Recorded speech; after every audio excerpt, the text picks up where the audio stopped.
song is called One More Day, a song about walking along the beach and everything that entails.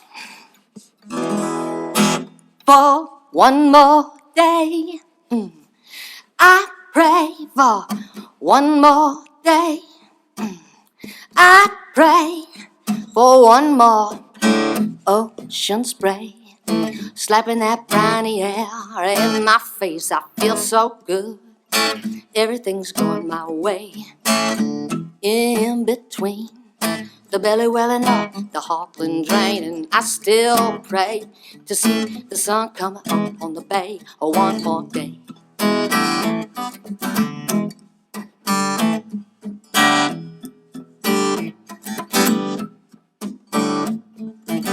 Celebrate the victory of wrestling a fish, cook it on a spit, I pass it around.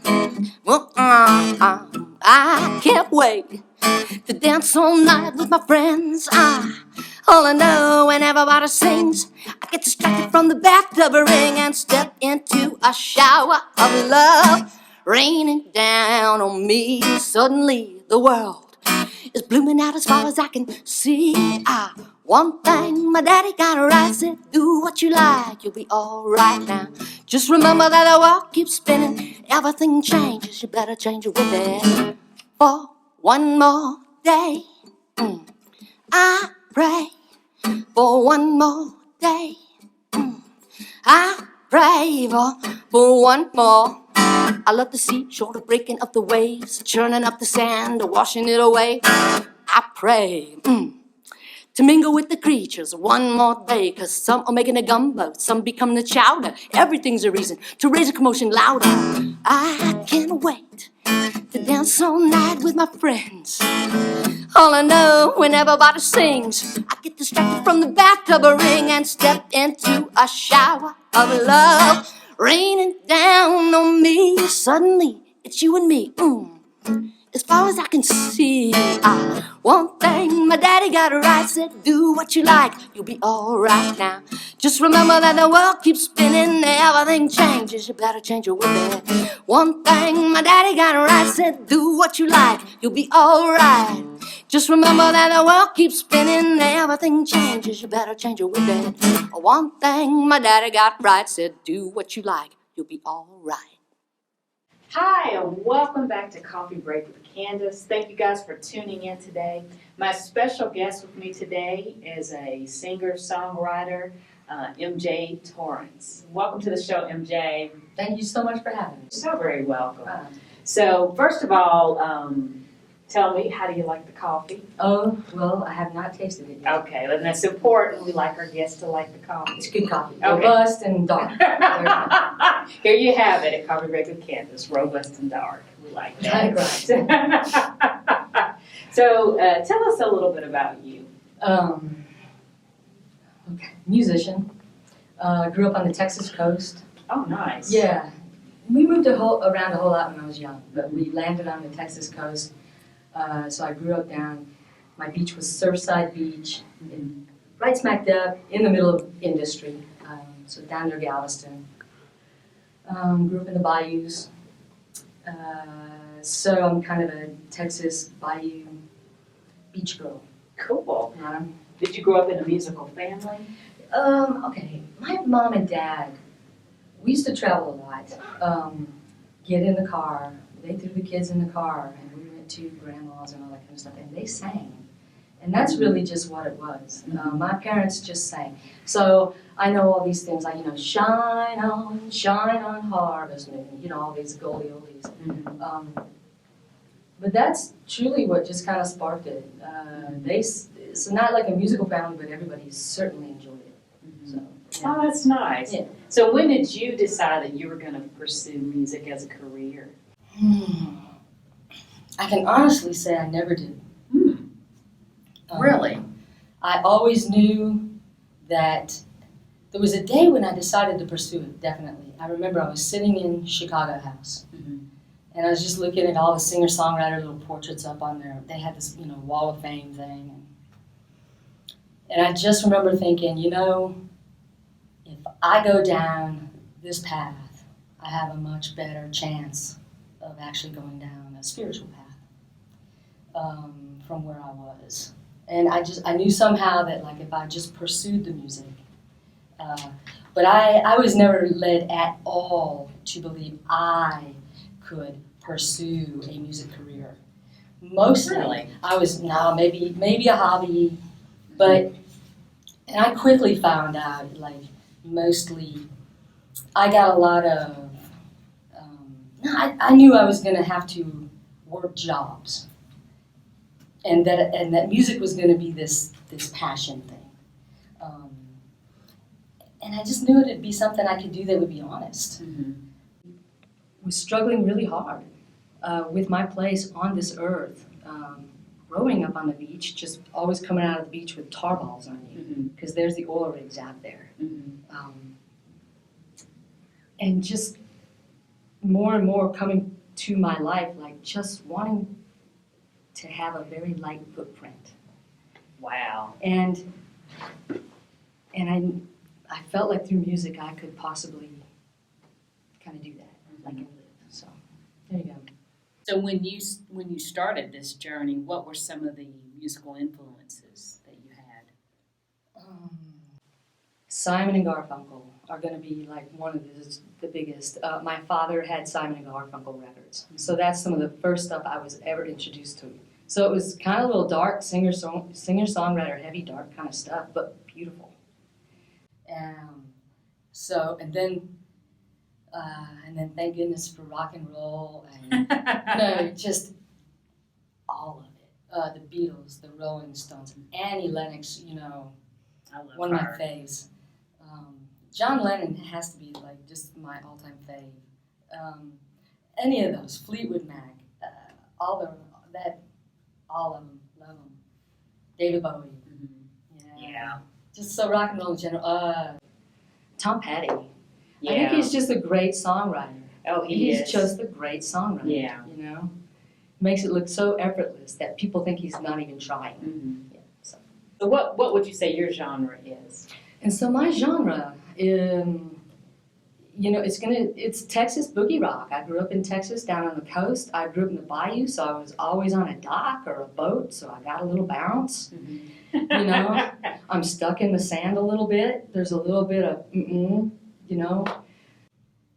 blues and rock and a little bit of bounce. Sweet. Yeah, bayou bounce. What have been some of your favorite musical moments? Okay. Definitely there's just this epic party. I played in this band. It was a party band. Mostly we did dance, groove. It was really just get the people grooving, and I sang lyrics. It was called Stained Glass Man. So my cohorts on bass were Brad Siegel, and on drums, Tim Brandt. Okay. And at the time I lived in this big house on this big corner, and it was stone, and it had a huge patio up on the roof. So we played on the patio, and all these people were sitting on the roof, and people were gathering it out on the street. Oh, And wow. it was just a great party, and everybody was having a good time. There's some film footage. That was just really the quintessential thing, because we were always just about trying to play for the people and get them to dance. And that's what it was about. So that was kind of my first series band. So that one, and then I just have this memory of like my friends helping me move my piano once, and we did it really well. It took 5 of us. It was a big old heavy Wurlitzer. 5 women got it into this pickup truck, and we were driving it to the new destination, and I was playing it while we were driving down the road. Oh my gosh, And that that's just so feels cool. very awesome. That was just like, yeah, that was another one. And I could probably just go on with musical moments, but those are 2 that really stood out. Yeah. Like just because the piano thing and my friends helping me with the piano, because man, when you play piano, you need help. Yeah. You need a lot of help. That thing has to be moved, and I have to say I've got some really good friends and cohorts. It sounds like it. Yeah. Deal with That wasn't like taking a couple of boxes to the truck. That was it was an endeavor. And and here's a really funny one. There were one time on the move, there were like 5 of us sitting around contemplating how we were going to get it up into the truck, right? Because that's how we are. We're sitting there. And I had this neighbor come out, and he's a big man, yeah. And he kind of started laughing, and he took one end, set it up in the truck, and then walked back, shoved it right in. And we're just all like, Are you okay. serious? Yeah, one guy, my neighbor, just put that sucker in. So y'all had the meeting, but And we were just sitting there laughing at ourselves, like, you got to be kidding. Uh-huh. We've been contemplating this for like 20 minutes. Like, That's hilarious. so, yeah, moving pianos has been kind of a big thing. Mm-hmm. So, what are you up to these days musically? These days, I've entered that realm of the reunion tours and things like this. Doing a lot of reunion stuff. Mm-hmm. Going to do a reunion with my friend. I just talked about the bass player that did the roof concert, Brad. Yeah. I've been doing some reunion shows with a band called Girls in the Nose. Mm-hmm. Very raucous, wonderful, all-girl, all-dyke band. Really just in your face. Mm-hmm. That's been fun again. Here we go again, you know. Yeah. We did a whole lot of activism, marches, just things like that. That was a lot of fun. So we've been doing some reunion shows. We'll probably do a few more coming up. Cool. Got a few things I'm recording, of course, always. Yeah. Always recording. I have a little home studio. I have a very dear friend and cohort right now. His name is Mark Epstein, and he helps me, flush stuff out.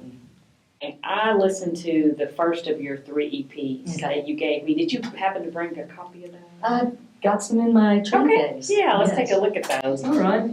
That's the one I believe you listened to. And there's another one. Yeah, so there's the trilogy. Okay. So which I listened to the first one, Sing True, and it's fabulous. Red Young on the B3, Mm-hmm. Jake Langley on guitar, Mark Epstein on bass, Rob on the drums. He plays with Rob Carol Hooper. and Rob Hooper, thank you. Yeah. Rob Hooper on the drums. Yeah, you had some top-notch folks. I know Jake, because Jake produced my last album and played on it. He's incredible on Yes. guitar. Yes. So that's pretty sweet. So you had the dream team on the I had the dream team. It was Yeah. a really extraordinary experience, I want to say. Everybody, it was, and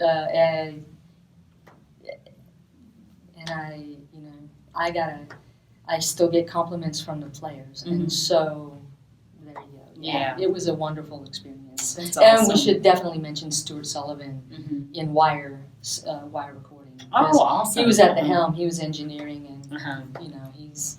he's a wizard himself. So That's awesome. mhm. Wow. Yeah, it was. So just to switch gears a little bit, one of the things we like to ask all our guests is, what is your favorite word and why? And this is kind of funny because, like right now, I've been just studying and doing a lot of Sanskrit chanting, Mm-hmm. kind of a meditator, Hindu meditator. So my favorite word right now is kalpitashe shapushtir. Wow. I love this word, Uh-huh. and I have no idea what it means. Uh-huh. But it's in, great. I know it's just this great word that I keep repeating in this one little mantra. I know it's in the context of this beautiful passage where a person is just asking that they're always in the glance of the guru, always in Mhm. sights of the guru, so that they can always remember the light, remember to invite the light into their heart. And it's just, I just love this word, and it comes in there, and it's just kalpitashe shapushtir. That is awesome. I'd love to learn how to say it. It took me a while, that's the thing. And I don't even know if I'm truly saying it right. So.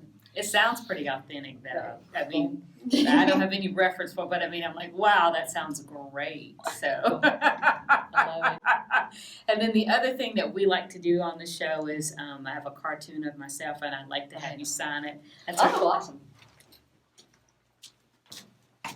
So, let me. Right on. So that's the great thing. We're gonna fill it up with all the artists that come on the show. Alright. So I love it. you can sound wherever you like. I'm gonna just go right here. Cool. All right. So thank you so much, MJ, for being on the show. Anything else you'd like to tell us before we conclude? blues? Oh, I don't know. No, I think that's pretty good. You're hilarious. So that's fine. That's So thank you guys for tuning in to Coffee Break with Candace. Again, my special guest today was MJ Torrance. We'll see you next time. Have a good one. Thank you.